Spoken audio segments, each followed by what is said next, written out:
Hey guys, welcome to this video. Today we're going to talk about 3 different type of visas you can actually use to get to the US without you having to cross the border and face the risk of being deported later. All right, so there's 2 different type of visas depending what country you live in within the African continent that you can use to actually come in legally here in the US and actually work, especially if you already have some of those skills that we're going to talk about here on this video. All right guys, So the first one we're going to talk about obviously is the H-1B visa. The H-1B visa is literally, I'm going to read you guys actually the details from the US Embassy website itself. So if you live in Cameroon or Congo, or you live in Ivory Coast, or you live in Ghana, you can literally go on their website and just read it, the embassy website. It says for skilled professionals employed in specialized fields like IT, right? So you have IT, and then you have engineer, you have finance, you have healthcare, etc. It requires a sponsorship from a company within the US, but guess what? If you really have the skills, let's say you're already like an engineer in Cameroon, or you're already an engineer in Ghana, and you really have the skills, well, guess what? You can find a company that will sponsor you and give you this visa and come here and work and stay, right? So make sure you go read it on the website and see if you qualify for it and if your country qualify for it, right? Number 2 visa would be the EB-5.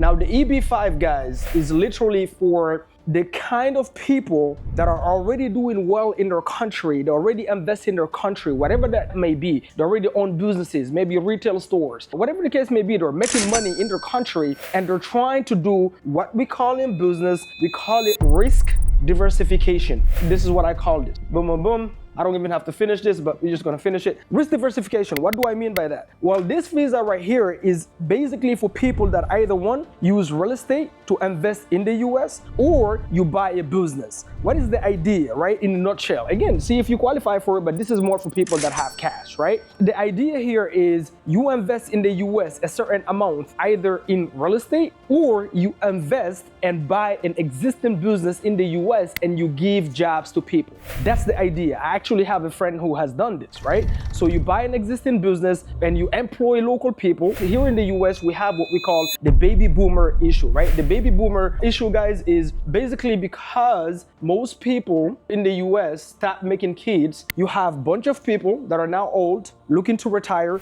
and they've owned businesses for 40 years, 30 years, 20 years, whatever. And now they're looking to retire. Either one, they don't have kids, or 2, their kids don't want their business. I've ran into a lot of that recently. We were negotiating 3 daycares and the guy's like, listen, none of my kids are responsible enough for me to give them these businesses, so I want to sell it. But he's owned it for 40 years, he's already cash flowing, he even owned the real estate where these daycares are happening. You can buy existing businesses like that, and guys, they're really not hard to find. You can find them within the country you're in online. You can use platforms like LinkedIn. They post it there, right? And there's multiple different ways. So go and see if you qualify for this one. But this one is more like, when I say risk diversification, so let's say you have the money. You can buy a business here or a piece of real estate. There is a required amount, obviously, and you can check that on their website. But in Africa, most countries, especially in third world countries that are not super developed yet, most people that have wealth may be one election away to sometimes losing their wealth, or they're always going through challenges. Like for me,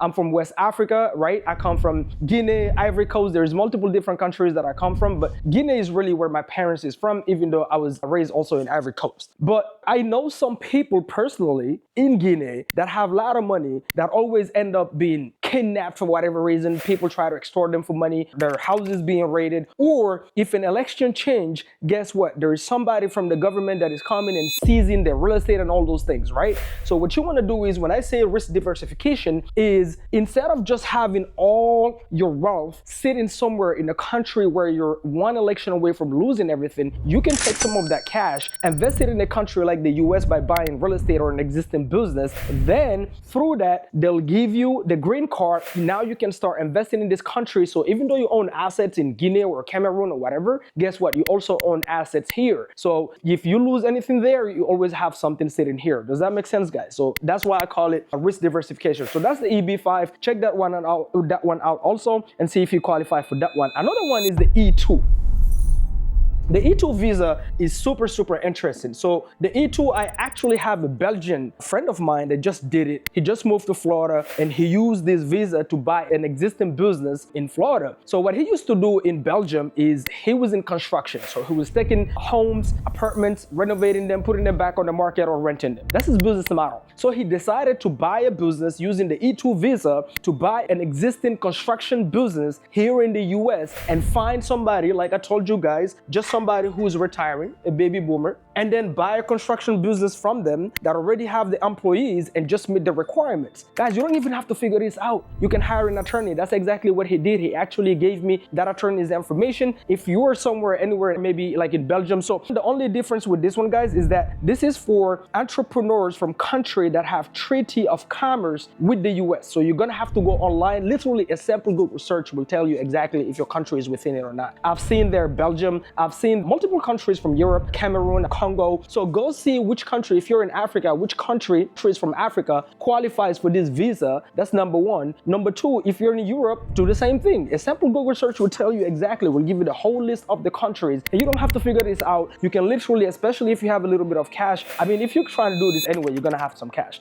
Like my friend from Belgium, he told me he spent roughly $250,000 to buy his business and be able to get the visa and come here. So this last tool right here is addressing, so the EB5 and the E2 is mainly addressing the people that are already doing well in the respective country, Nigeria, Ghana, wherever you live, but you already own businesses, you're already generating money. And then all you're trying to do is to diversify your risk, as I said, and invest in a country where the laws, the regulations, like I own some land in Guinea that got seized by the government and I still cannot get it back. Here in the US, there is no way on earth I am waking up in the morning and going, unless I didn't pay my tax, my real estate taxes, there is no way the government is just waking up in the morning and coming and seizing my land without no explanations, and then there is no way I can complain. That's what I mean by that. And most people that are in third world countries in Africa, not in a negative way, guys, it is just what it is, just observing the reality of things, right? I invest in Africa, so I'm not saying don't invest in Africa. That's not what I said. I say, why not do both? And especially if you're already making money in Africa, you're already generating a lot of money through whatever business you have, why not diversify your risk by also investing in countries where they have laws, regulations, plus prices? Like for example, I went to Guinea and I was doing real estate shopping, right?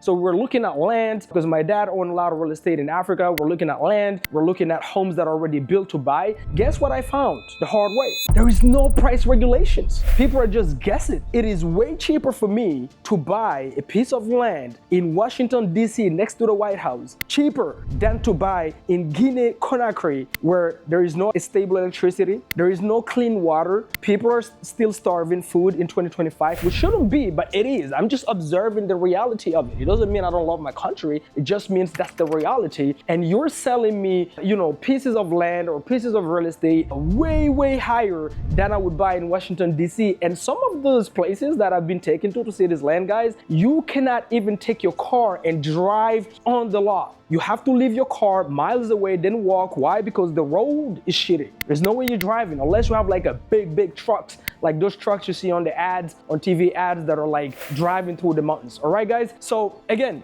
just to recap, guys, there is a way to come to the US legally without you having to cross illegally any borders. You can use the H1, the H1B, the EB5, the E2. Just a little bit of Google research, guys, will literally show you this. You can use ChatGPT or just pick up the damn phone and call your embassy, your local US embassy where you live, and just ask them if you already have some skills or you already like have a lot of businesses generating cash. Just call them and ask them, and there is a way to invest here. All right, guys, if you want to connect with me, leave a comment below. Let me know what you think about the video as well. Definitely like and subscribe, because I'll be putting more videos about how to invest in real estate in the US. I'm a local real estate developer here in Georgia, guys, so make sure to obviously subscribe to the channel so you don't miss out when I put out new content. I'll see you guys in the next video. Boom.